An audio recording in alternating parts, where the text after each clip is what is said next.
ফ্যাসিবাদের নেত্রী বাংলাদেশের খলনায়িকা শেখ হাসিনা আমার দেশের বৈষম্য বিরোধী আন্দোলনের মহানায়ক 4 কোটি ছাত্র জনতাকে চর্চা বলে গালি দিয়েছিল, তখনই দেশের মানুষ চূড়ান্তভাবে সিদ্ধান্ত গ্রহণ করেছিল ভারতের সেবাদাসী বাংলার ক্ষমতার মসনদে থাকতে পারে না।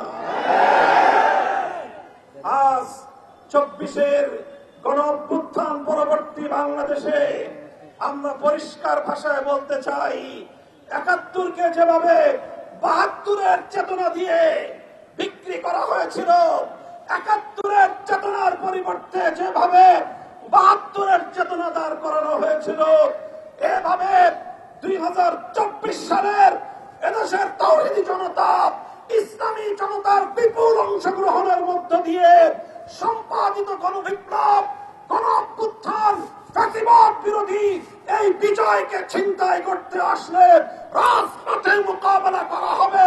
রাজপথে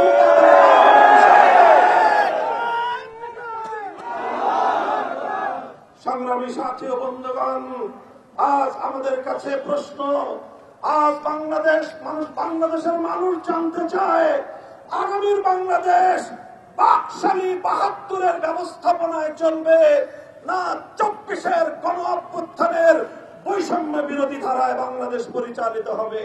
পরিষ্কার ভাষায় বলতে চাই, জুলাই সনদের আইনি ভিত্তি প্রদান করে তার ভিত্তিতে আগামী ফেব্রুয়ারিতে বাংলাদেশের 13শ জাতীয় সংসদ নির্বাচন অনুষ্ঠিত হবে।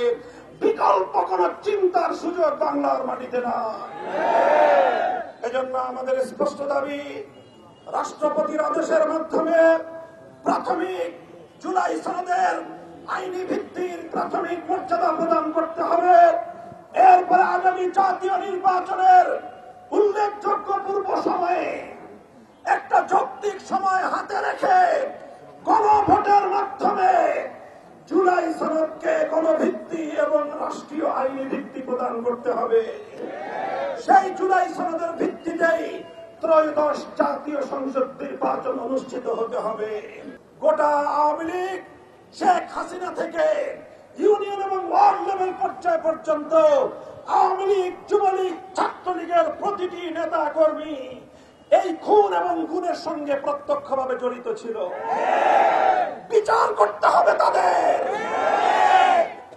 তাদের বিচার নিশ্চিত না হওয়া পর্যন্ত বাংলাদেশের রাজনীতিতে তাদের পুনর্বাসনের দুঃস্বপ্ন যেন কেউ না দেখেন।